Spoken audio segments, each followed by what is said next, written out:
बिस्मिल्लाहिर्रहमानिर्रहीम। अस्सलाम वालेकुम। आज मैं गोभी, शलजम और गाजर का अचार डाल रही हूँ, बिल्कुल टोटली विलेज स्टाइल पे, जैसे हम लोग बचपन में अम्मी लोग अचार इसी तरह से डालते थे। इसमें कुछ ज़्यादा हम मसाले नहीं डालते। मसालों वाला जो अचार होता है वो दूसरी तरह से बनाते हैं। तो इसके लिए मैंने कुटी लाल मिर्च ली है, वो आपकी अपनी मर्ज़ी पे है। नमक हस्बे जायका है। और ये काली सरसों है, इसको मैं अभी कूट लूँगी। और ये सरसों के दाने अलग से बाज़ार में मिलते हैं, इसको सरसों के बीज भी कहते हैं और दाना सरसों भी कहते हैं। ये पीली सरसों से तैयार होती है। इससे खटाई बहुत ज़्यादा आती है, इससे बहुत मज़े का इसमें खट्टा जायका आता है इसमें। ये थोड़ी सी फूल गोभी है, ये गाजर है और ये मैंने शलजम, आधा किलो शलजम लिए, उसको मैंने इस तरह से काटा है। आप अपने हस्बे पसंद छोटा बड़ा पतले मोटे पीस काट सकते हैं। और ये गाजर है, इसको भी मैं इसी तरह से स्लाइस करूँगी। पानी मैंने उबालने के लिए रखा है, इसको मैं चंद सेकंड के लिए पानी में डाल के और चंद सेकंड रखूँगी, फिर इसको मैं छान लूँगी। ये पानी मैंने उबालने के लिए रखा है, देखिए पानी अच्छी तरह से उबल गया है। अब ये सब्जियाँ मैं इसमें डाल के सिर्फ चंद सेकंड 10 सेकंड तक मैं इसमें रखूँगी, इसको मैं फ़ौरन छान लूँगी।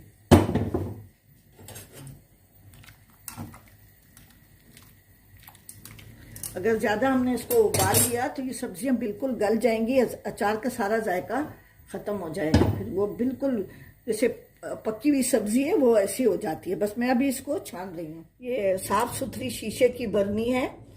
अचार को कभी भी प्लास्टिक में ना डालें। जब अचार तैयार हो जाए तो उसको प्लास्टिक की बोतल में डाल के फ्रिज में रखा करें। अब इसमें मैं ये उबली हुई सब्जी सब डाल रही हूँ और उसके गरम गरम सब्जी है।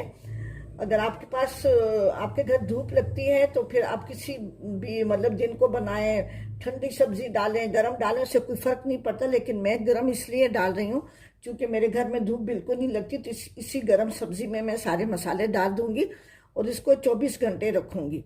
उसके बाद से थोड़ा सा तेल डाल के और मैं दूसरी छोटी उसमें डाल के और फ्रिज में रख दूँगी।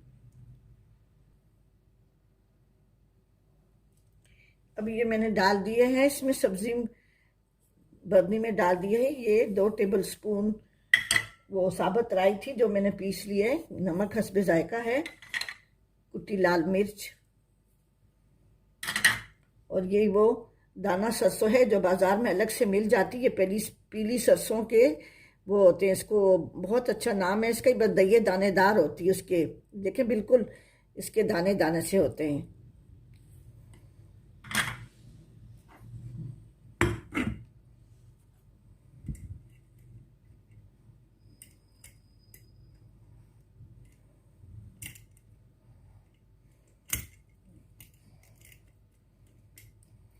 इसको मैं टाइट करके अब इसको मैं मिक्स कर रही हूँ।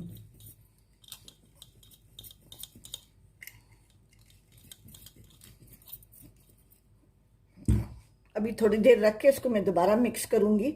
अगर इसको मैंने किसी बाउल में डाल के मसाला मिक्स करती तो इसकी जो स्टीम है सारी निकल जाती। क्योंकि मेरे घर धूप नहीं लगती तो इसको गलने में काफ़ी टाइम लगता, तो इसलिए हल्की सी ये गलेगी। ज़्यादा ये क्रंची क्रंची बहुत मज़े की सब्ज़ी होती है। आप इसमें मैं इसमें 2 टेबल स्पून तेल डालूंगी और आधा कप उबला हुआ पानी डालूंगी।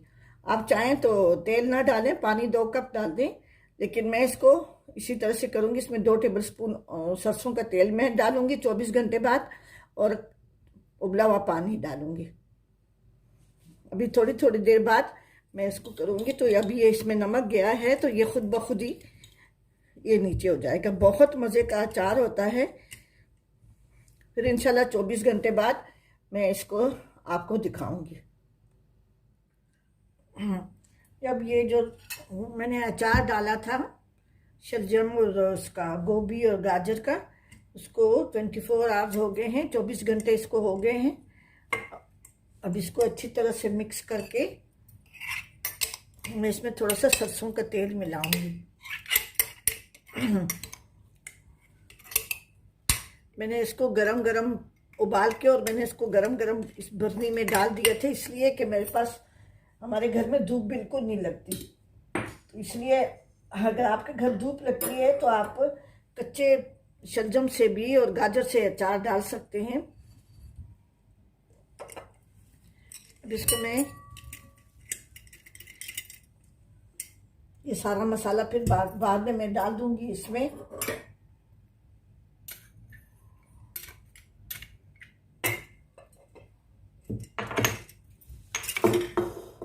इस स्टेज पे आप नमक चख लें, इसमें मेरे हिसाब से पूरा है नमक।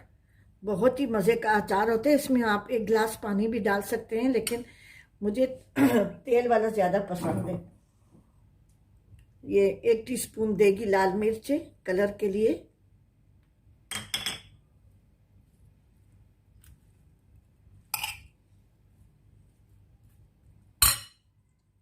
और ये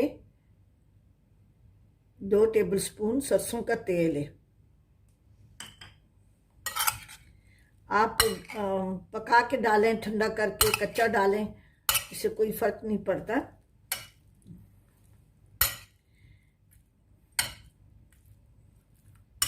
इसको मैं अभी फ्रिज में रखूंगी, इसलिए कि इसमें मैं, अगर आप तेल में डूबा हुआ रखना चाहते हैं तो आप इस भरनी में डाल के और उसको तेल से भर दें तो काफ़ी दिन चलेगा। मैं हफ्ते में 1 दफ़ा ज़रूर बस इतने ही अचार डालती हूँ जितना मुझे ज़रूरत पड़ती है। इसमें आप सरसों का साग भी डाल सकते हैं, मूली।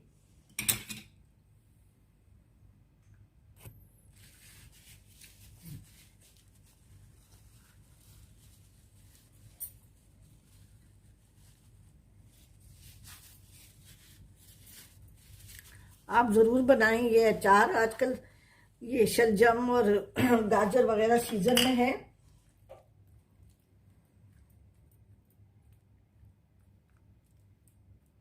ठीक है जी, आप ज़रूर बनाएं और मेरे चैनल को ज़रूर सब्सक्राइब करें और कमेंट्स करना ना भूलें। ज़रूर कमेंट्स करें। ठीक है जी, अपनी दुआओं में याद रखें। अल्लाह हाफिज़।